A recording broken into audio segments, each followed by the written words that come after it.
Dans le cadre de notre cours Système d'information et logiciels, on a été amené à choisir deux entreprises avec lesquelles on va appliquer toutes les choses apprises dans le cours.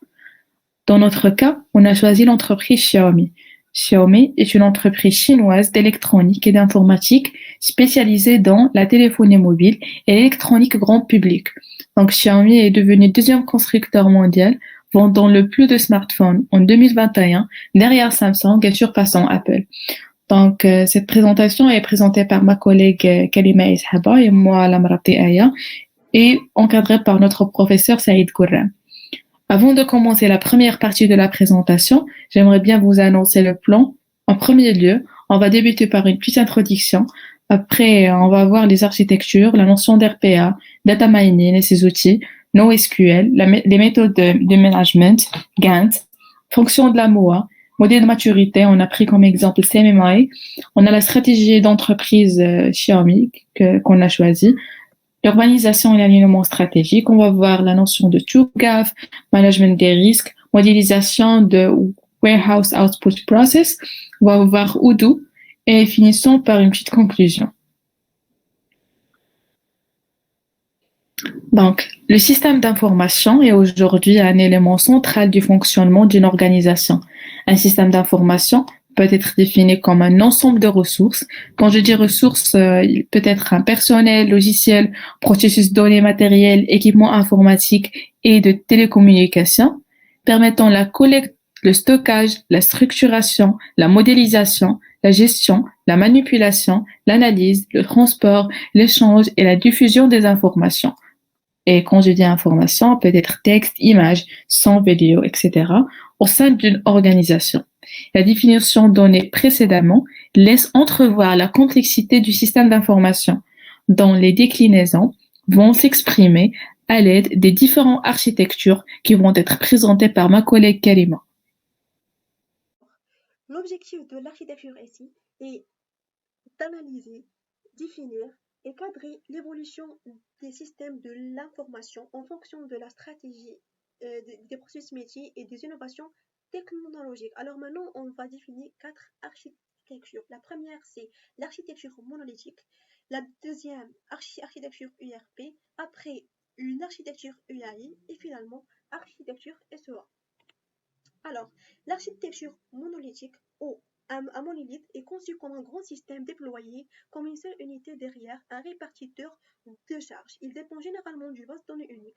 Le monolithe se compose de 4 éléments principaux: une interface utilisateur, des logiques métiers, une interface données et une base de données. Il y a aussi les microservices qui sont une méthode de développement utilisée pour concevoir une application comme un ensemble de services modulaires. Chaque module répond à un objectif métier spécifique et communique avec les autres modules comme on voit ici sur le schéma. Passons maintenant à l'architecture ERP.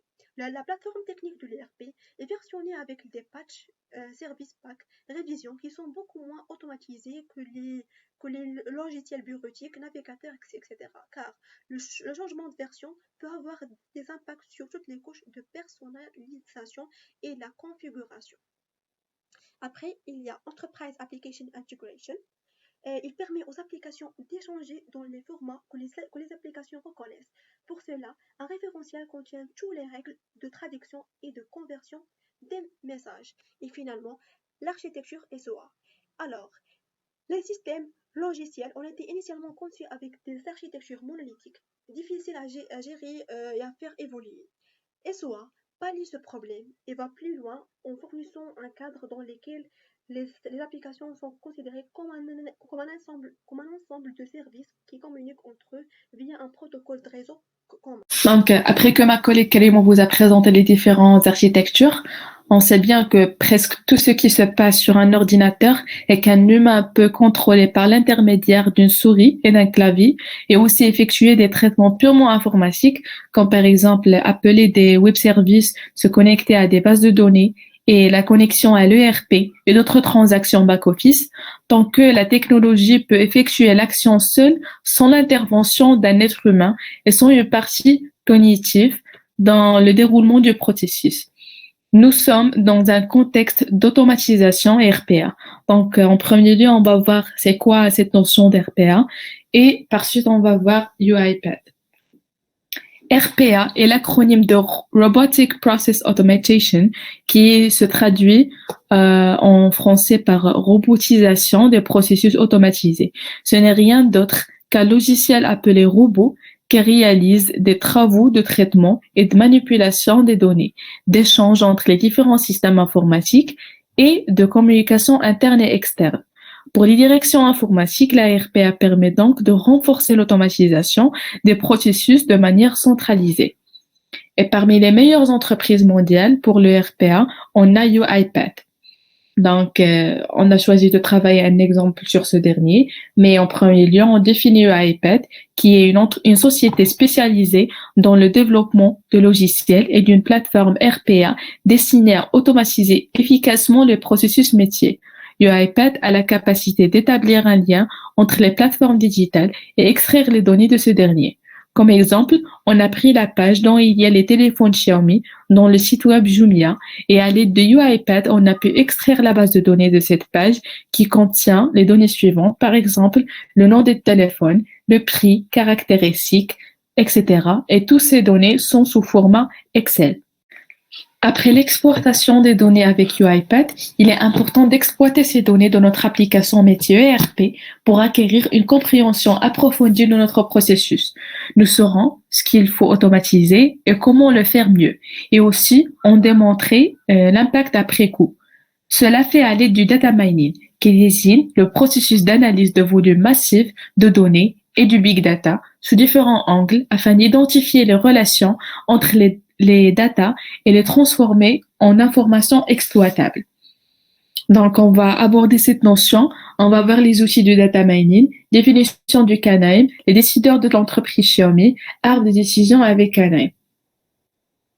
Les logiciels de data mining analysent les relations entre les données et repèrent des patterns en fonction des requêtes des utilisateurs. Parmi ces logiciels, on trouve Weka, RapidMiner, SAS et K-Name. On a choisi de travailler avec K-Name en premier lieu. Il est notamment recommandé pour les métiers informatiques. C'est un logiciel collaboratif et en ligne, comme il propose des solutions à des services d'entreprise open source.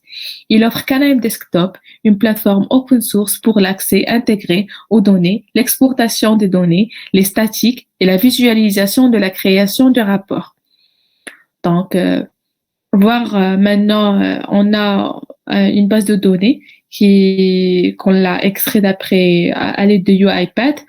Comme on peut voir, on a les Xiaomi Smart, donc les différentes catégories du téléphone Xiaomi. On a les pays dont ils se vend ce produit. On a les sites aussi, donc les vies. On a le profit, la date et le store. Donc, en premier lieu, on a fait un reporting dont on a les différents countries et chaque catégorie du téléphone, donc son profit dans chaque country, dans chaque pays. Et après, on a fait l'analyse de ceci, comme vous pouvez voir dans le graphe à droite. Continuons maintenant sur notre exemple. Donc, comme on a dit, en se basant sur les données exportées à l'aide de UiPath, on va exploiter notre data à l'aide du K-Name. On a pris Excel Reader pour importer notre base de données Excel. Après, on l'a lié à Decision Tree Learner. Donc, ce nœud induit un arbre de décision de classification et mémoire principale. Et le résultat, comme vous pouvez le voir à droite. Donc, maintenant qu'on a exploité ces données, il est bien important de savoir qu'il y a, comme on sait tous, deux types de données. On a NoSQL et SQL. La plupart d'entre vous sont déjà familiarisés avec la base de données SQL et avaient une bonne connaissance de MySQL, d'Oracle et d'autres bases de données SQL. Au cours des dernières années, la base de données NoSQL a été largement adoptée pour résoudre divers problèmes d'entreprise. Il est utile de comprendre la différence entre les bases de données SQL et NoSQL et certaines bases de données NoSQL disponibles avec lesquelles vous pouvez jouer. Donc, on va voir la différence entre NoSQL et SQL. On va voir MongoDB et finissant par un petit exemple qu'on a fait sur aussi MongoDB. Donc, les bases de données SQL sont des bases de données basées sur les tables, tandis que les bases de données NoSQL sont des bases de données basées sur des paires clés-valeurs, des bases de données graphiques, etc. On a su aussi que la base de données SQL ont un schéma prédéfini, alors que les bases de données NoSQL ont un schéma dynamique pour les données non structurées. Autre différence, c'est que les bases de données SQL sont évolutives verticalement, tandis que les bases de données NoSQL sont évolutives horizontalement. Donc, comme exemple de NoSQL, on a choisi de parler sur MongoDB, qui est une base de données de documents, ce qui signifie qu'il stocke des données au format de documents JSON. Nous estimons qu'il s'agit de la façon la plus naturelle d'envisager les données, bien plus efficace et expressive que le modèle traditionnel basé sur les rangées et les colonnes. Contrairement à la base de données relationnelle, traditionnelle, MongoDB ne repose pas sur des tableaux et des colonnes. Les données sont stockées sous format de collection et de documents, comme on va voir dans l'exemple. Donc, dans l'exemple, on a choisi de travailler sur deux tables. On a Product Details Forms et Products Forms. Donc, Products Forms, on a entré les différentes informations sur un produit, par exemple, désignation, le coût, etc. Par exemple, un ordinateur, donc un produit quelconque. Et après, on va faire les détails de ce produit qu'on a entré. Et comme vous pouvez voir, les données ne sont pas stockées comme des colonnes et les rangées traditionnelles, mais sous format JSON. Alors, quel que soit l'ouvrage à réaliser, de nombreux documents, savoir et savoir-faire sont mobilisés au cours d'un projet pour satisfaire aux contraintes en termes de qualité, de coût et de délai, et mener le projet au succès. Il est devenu nécessairement de gérer la documentation et de faciliter le partage d'informations entre les différents acteurs du projet. Alors, dans cette partie, on va savoir c'est quoi la méthode agile et la différence entre les trois cycles de vie. Alors, la méthode agile est une méthodologie de gestion de projet. Il existe en réalité plusieurs méthodes qui ont tout un point commun. Ils découlent toutes du manifeste agile. Son but, gérer un projet en les décomposant en plusieurs étapes. Il implique une collaboration constante entre les parties prenantes, une amélioration et une itération continue à chaque étape. Alors, passons maintenant à les trois cycles de vie qu'on utilise dans les méthodes agiles. Il y a le cycle en V, qui est un modèle de gestion de projet qui implique toutes les étapes du cycle de vie d'un projet. Conception, réalisation et validation. La lettre V fait référence à la vision schématique de ce cycle qui prend la forme d'un V.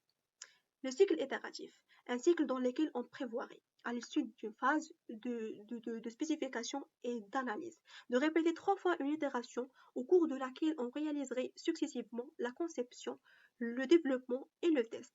Et finalement, il y a le cycle en cascade, est une organisation des activités d'un projet sous forme de phases linéaires et séquentielles, où chaque phase correspond à une spécialisation des tâches et dépend des résultats de la phase précédente. Il comprend les phases d'exigence, de conception, de mise en œuvre et finalement la mise en service. Après que ma collègue vous a présenté parmi les meilleurs éléments pratiques de bien s'organiser dans un projet informatique, le problème, c'est qu'on s'est rendu compte que dans les entreprises, les gens se concentrent uniquement sur les services opérationnels. Mais il y a aussi d'autres services. C'est pour cela qu'on va faire appel à un référentiel qui s'agit de ITIL. Donc, ITIL qui est parmi les référentiels les plus connus et les plus utilisés et les plus fiables. Donc, on va voir cette notion, c'est quoi ITIL, et après, on va voir la version 4 de ITIL. Donc, comme définition, ITIL, c'est une référentielle qui regroupe plusieurs processus et plusieurs bonnes pratiques qui permettent aux professionnels et aux entreprises de suivre un certain nombre de processus qui les aident à s'organiser et d'avoir une bonne gestion, surtout dans le côté de projet informatique. Et donc, avec ITIL, comme j'ai dit, c'est un référentiel qui s'appuie sur un modèle qui est dans une boucle infinie et qui s'appuie surtout sur l'amélioration continue des processus, et il met l'accent surtout sur l'assurance d'une bonne satisfaction client. ITIL est un référentiel très ancien et il y avait 4 différentes versions. On va vous parler de la version 4 qui est la dernière de ces référentiels. Donc, ITIL version 4 définit 4 dimensions essentielles dans le processus de co-création de valeur pour les clients et les autres parties prenantes. Ces dimensions sont présentées dans le schéma suivant que vous pouvez voir à droite. Donc, en premier lieu, on a l'organisation et les personnes. Donc, on a des rapports hiérarchiques clairs et des rôles et responsabilités bien définis sont essentiels pour qu'une organisation soit bien structurée et puisse de ce fait délivrer des services efficaces. Deuxièmement, on a information et technologie. Donc, la dimension inclut toutes les informations générées, stockées, gérées et utilisées par l'organisation lorsqu'un service informatique est fourni. Troisièmement, on a partenaires et fournisseurs. Donc, aucun écosystème de prestation de services ne peut être complet sans ses partenaires et ses fournisseurs. Donc, toute organisation dépend dans une certaine mesure de ses partenaires et fournisseurs afin de fournir ses services. Et finissant par quatrièmement, on a flux de valeurs et processus. ITIL version 4 décrit ces dimensions comme suit. Il s'agit d'un premier temps de définir les activités, les flux de travail, les processus et les procédures nécessaires afin d'atteindre les objectifs commerciaux définis. Puis, dans un second temps, de déterminer de quelle manière les différents composants de l'organisation travaillent conjointement. Alors, pour organiser un projet SI, il faut bien maîtriser le WBS et le diagramme de Gantt pour atteindre nos objectifs. Alors, pour cette partie, on a traité deux cas. Le premier, il est basé sur ISO. Et le deuxième, c'est le développement de l'application de gestion comptable. Et finalement, on a fait le diagramme de Gantt pour cette application. Alors, c'est quoi le Work Breakdown Structure? Le Work Breakdown Structure, ou liste des tâches à accomplir, est une méthode de découpage hiérarchique arborescente du projet en composants élémentaires. La construction de l'arbre procède par niveau d'abstraction en démarrant du résultat jusqu'à atteindre la granularité suffisante pour maîtriser chaque composant. Voilà le cas qui est basé sur ISO. Alors, il vise à aider les petits organismes à améliorer leur développement de logiciels, de systèmes et de services et à les certifier afin de démontrer un réel niveau d'excellence. Alors, voici le Work Breakdown Structure de notre application. On a défini premièrement le projet qui est l'application de gestion comptable. Après, on a défini les parties prenantes. La première, c'est la définition du projet qui se décompose à la réunion du projet et la charte du projet. Après, il y a la conception du projet qui contient le diagramme de cas d'utilisation. Après, le diagramme de séquence et le diagramme de classe. Après la conception, on trouve la réalisation. Dans la réalisation, on fait le design, la programmation front-end et back-end. Et après, on part à le test. On fait les tests unitaires et les tests d'intégration. Et finalement, la maintenance de l'application. Et finalement, voici le diagramme de Gantt qui est utilisé en gestion de projet et l'un des outils les plus efficaces pour représenter visuellement l'état d'avancement des différentes activités qui constituent un projet. Et voici notre projet sur le diagramme de Gantt. Pour cette partie de la MOA, on va définir premièrement la relation entre la MOA, MOE et MOA et les fonctions de la MOA. Alors, la MOA signifie assistance à maître d'ouvrage. Il s'agit d'un volet essentiel du secteur bureautique en complémentarité avec la MOA, maîtrise d'ouvrage. Et la MOE, maîtrise d'œuvre. Dans le cadre de son métier, le consultant aide le maître d'œuvre à accomplir la demande du maître d'ouvrage grâce à des moyens et des compétences propres. Parmi les fonctions de la MOA, premièrement, accompagner les entreprises souhaitant entamer une transformation digitale, animer son équipe, définir les grands axes du projet à implémenter selon les besoins du client, contrôler et suivre la réalisation de cahiers de charges, accompagner le changement issu des transformations digitales engagées, communiquer régulièrement sur les résultats conclus et finalement s'assurer de la conformité des projets à la demande initiale du client. Restons dans le thème du management du projet. On a bien compris comment gérer un projet informatique, mais la question maintenant est comment décrire de façon détaillée l'organisation du travail et de la chaîne de valeur de notre organisation. Cette question est répondue à travers le processus métier. Donc, on va voir définition de ça et on va voir par suite un exemple.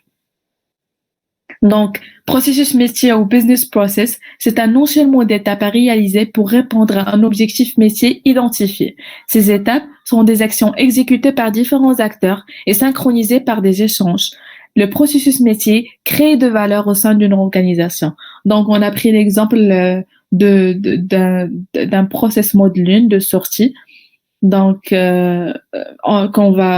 qu'on l'a fait avec l'outil Bizagi. Donc, le logiciel Bizagi peut décrire la quasi-totalité des circuits de travail en entreprise. Il gère les tâches, complexités, les sous-processus de délégation des tâches et les retours en arrière. Il dispose d'une gamme de connecteurs pour les applications existantes telles que SAP ou bases de données. Donc, avec l'exemple qu'on a pris, on a fait des étapes qui sont, par exemple, déterminer la raison d'être et la finalité du processus, identifier les participants, identifiant les tâches, les événements, les passerelles et les flux, les interactions du processus avec les participants externes, etc. Donc, comme vous pouvez me voir, on a les différents participants qui sont, par exemple, on a un événement, conseil de magasinier, on a les commandes et la livraison.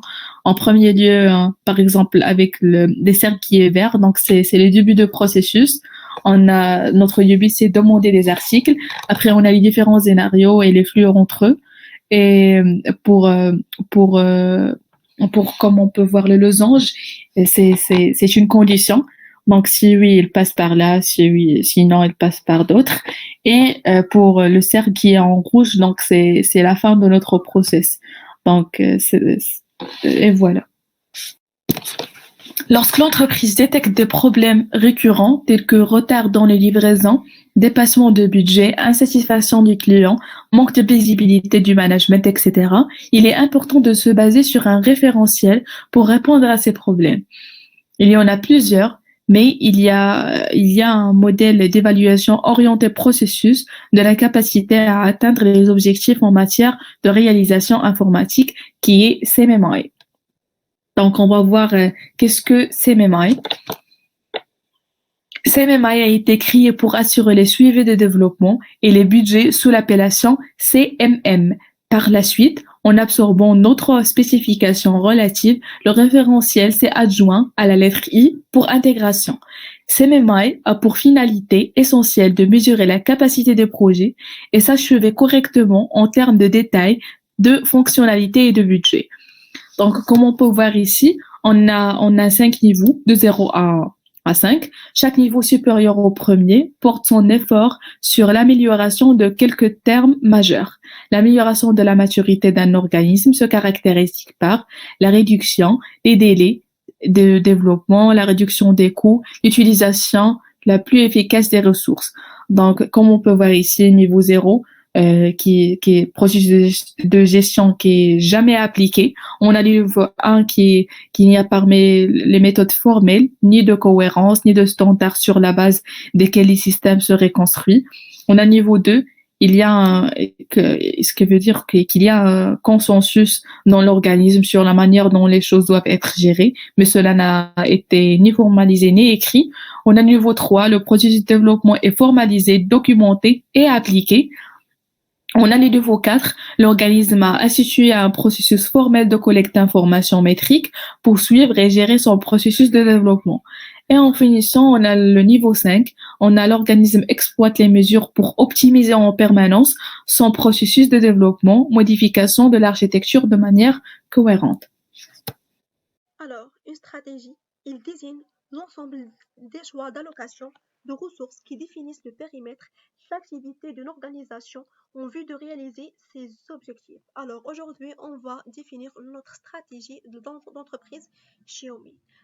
Parmi notre stratégie, vendre des produits de haute qualité à prix bas, analyser les besoins des clients par le lancement des produits adaptés aux besoins des utilisateurs tels que la vie des batteries, lancer un bon produit au bon moment et avec des nouvelles fonctionnalités tout en maintenant la fourchette de prix aussi basse que possible. Après, choisir les plus grandes plateformes en ligne telles que Flipkart et Amazon pour s'assurer que leurs produits atteignent le plus grand nombre possible d'obsédés des smartphones. Et finalement, rendre les clients plus curieux et créer des envies supplémentaires d'achat des produits. Chaque entreprise possède des applications et ces applications interagissent entre elles. Ils nécessitent, on se rend compte que, comme quoi nous avons des difficultés de maîtrise, leur structure et leur appartenance, et combien de fois nous avons trouvé une application qui présente beaucoup plus d'importance que d'autres, alors que sur le terrain, c'est le contraire. Et ceci, quand avons réfléchi, il va falloir qu'on met en place une structure applicative et cette structure ne peut être que l'urbanisation. Donc, on va voir cette notion d'urbanisation, on va voir c'est quoi l'alignement stratégique. Il y a deux choses. On va voir les listes des applications de gestion as is, l'urbanisation des systèmes d'information as is et to be. Donc, l'urbanisation d'un système d'information permet alors d'organiser la mise en œuvre des briques logicielles indépendantes dédiées aux différents métiers de l'entreprise, tout en s'assurant que ces différents briques vont pouvoir communiquer lorsque le processus le nécessite. Donc, la démarche d'urbanisation s'articule sur trois clés qui s'alimentent mutuellement. En premier lieu, on a la modélisation de la stratégie, on a la cartographie des systèmes existants, qui est as is, et la déterminisation des systèmes cibles, qui est to be. Donc, en se basant sur la stratégie de l'entreprise, on a fait une démarche visant à faire coïncider la stratégie système d'information avec là où les stratégies métiers de l'entreprise qui ont aligné, qui est l'alignement stratégique. Donc, comme on peut voir ici, pour chaque stratégie de l'entreprise, on a proposé quelque chose. Par exemple, en premier lieu, pour les deux, pour vendre les produits de haute qualité à prix bas, pour l'analyse de besoins, on a proposé pour l'entreprise Xiaomi un CRM. Et pour le lancement d'un bon produit en bon moment, on a proposé le marketing digital. Et finissant par les deux derniers, pour choisir les plus grandes plateformes en ligne telles que Flipkart et Amazon pour assurer que produits atteignent le plus grand nombre possible posséder des smartphones, on a proposé la business intelligence qui va nous permettre de faire des bonnes décisions au bon moment et on a finissant par rendre les clients plus curieux, donc on a proposé aussi CRM. Donc, le terme en cible définit les applications, l'on cherche à savoir to be, et il s'oppose à l'existant, la situation actuelle, as is. Donc, d'après les stratégies qu'on a vues, et d'après qu'on a compris le fonctionnement de l'entreprise Xiaomi, on a fait la liste des applications de gestion. Comme vous pouvez voir, on a par exemple gestion comptable, vente des téléphones, achat des matériels de ces téléphones, le stock, trésorerie, production, RH, etc. Donc, on va maintenant imaginer notre urbanisme de système d'information comme l'urbanisme d'un vie. On a 5 zones. On a l'échange, référentiel, métier, support, pilotage. Donc, en premier lieu, on a le métier. Donc, c'est quoi le métier principal de dans notre société, ou bien notre entreprise? On a l'achat, on a la gestion de production, gestion de vente, gestion de stock, gestion de distribution, maintenance, etc. Donc, maintenant, c'est quoi le support? Le support, on a la gestion comptable, gestion de transport, par exemple, la ressource humaine et notre référentiel ou bien le référentiel de l'entreprise Xiaomi, c'est principalement le client, par exemple. Et pour l'échange, on a la e-réputation, la gestion de prospects. Et pour le pilotage, on a par exemple le gestion de trésorerie et le gestion de projet. Ça, c'est le as is. Mais maintenant, on va définir le terme en cible défini. L'application qu'on l'on recherche à avoir, c'est to be. Donc, l'urbanisation système d'information to be. Par exemple, pour le référentiel, on a proposé CRM. Et pour le pilotage, on a proposé la BI, la Business Intelligence. Et pour l'échange, on a proposé marketing digital. Lorsqu'on met en place le système d'information, il y a plusieurs intervenants. Et bien sûr, les intervenants à plusieurs niveaux. Nous avons le niveau technique, le niveau métier, stratégique. Et tout ceci, parfois, n'est pas un environnement de communication entre cela. Et en plus, à chaque fois qu'on traite un sujet, on ne sait pas bien à quel niveau il appartient. Et pour cela, on s'est bien dit, tiens, il serait intéressant de mettre en place des différents niveaux des systèmes d'information et s'est rendu compte qu'on a TOGAF qui présente ces structures. Donc, on va voir c'est quoi TOGAF et on va voir l'architecture de TOGAF. Le cadre de référence TOGAF est une approche de développement architectural rapide et de gouvernance efficace. Il ne prescrit pas les modèles à utiliser pour présenter l'architecture, mais guide le processus lors de la création de l'architecture. La méthode de développement architectural est une approche détaillée, divisée en phases, qui explique comment gérer l'ensemble de cycle de vie d'une architecture. Donc, comme on peut voir dans des architectures, l'architecture de TOGAF, en premier lieu, on a la phase préliminaire. Dans cette phase, l'équipe d'architecture d'entreprise, les principes architecturaux et le cadre à utiliser sont définis. On a la phase A, qui est vision de l'architecture. Donc, cette phase permet d'identifier la liste des parties prenantes, leur rôle, leur implication. La phase B, on a l'architecture business, métier. Donc, le métier avec ses exigences, ses processus et ses entités gouvernent l'architecture de l'entreprise. On a la phase C qui est l'architecture des systèmes d'information. Le but de cette phase est de décrire l'architecture des données et l'architecture des applications. On a la phase D qui est l'architecture technologique. Donc, le but de cette phase est de décrire l'architecture technologique qui constituera la base des travaux de la mise en œuvre ultérieure. Dans la phase E, on a l'opportunité et solution. Donc, cette phase identifie les caractéristiques du changement, détermine les contraintes, de mise en œuvre, valide les dépendances et identifie toute architecture de transition. Pour la phase F, on a la planning de migration. Donc, cette phase se concentre sur la priorisation des projets et les coûts de migration des différents projets sont estimés. Pour la phase C, on a la gestion de l'implémentation. Pour chacun des projets de mise en œuvre, une organisation correspondante est désignée pour assurer sa mise en œuvre. Et finissant par H, c'est la gestion du changement d'architecture. Donc, le cycle de vie de l'architecture ne s'arrête pas après la mise en œuvre du système. Le but de cette phase est de gérer les différents architectures après la mise en œuvre du système. Aujourd'hui, les entreprises ne veulent rien laisser au hasard pour développer leurs activités. Qu'on veut produire de la qualité ou être performant sur le marché, il faut développer différentes stratégies commerciales, politiques, opérationnelles. De plus en plus, les entreprises font appel à des consultants pour du management du risque. Alors, c'est quoi le management du risque? C'est pour ça on va définir ce terme et donner un exemple pour bien définir le management des risques.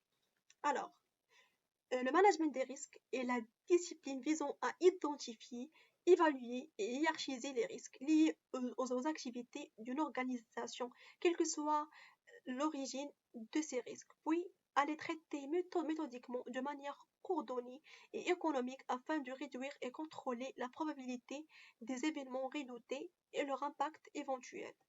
Voici un exemple qu'on a traité et on a défini ces risques et ses contre-mesures. Parmi ces risques, le non-traçabilité, perte de données, divulgation, non-conformité, erreur de saisie et finalement espionnage économique. Et après, on a défini la matrice de cotation des risques. Pour l'état initial, on a défini l'impact, la probabilité et la gravité. On a fait la multiplication de l'impact et la probabilité. Et après, on a effectué une somme de gravité. Et finalement, on a placé le nombre de risques par rapport à l'impact et la probabilité. Et ici, on a défini l'état après le traitement des risques. On a fait la même chose qu'on a fait dans l'état initial, mais cette fois-ci avec les contre-mesures qu'on a traitées dans l'exemple. Odoo, anciennement OpenERP, est initialement un logiciel open source de gestion intégré comprenant de très nombreux modules permettant de répondre à de nombreux besoins de gestion des entreprises ou de gestion de la relation client. Aujourd'hui, on va savoir pourquoi on choisit Odoo et on va donner un exemple d'application sur Odoo. Alors, Odoo est l'outil ERP le plus polyvalent qui vous aide dans la gestion de votre entreprise. Il est personnalisable avec ses nombreux modules et s'ajuste à toutes sortes de structures. Grâce à lui, vous gagnerez du temps et vous verrez croître votre entreprise. Voici un exemple qu'on a traité sur Odoo qui nous a permis de créer un plan comptable, créer les taxes, alimentation de caisse et la création des articles.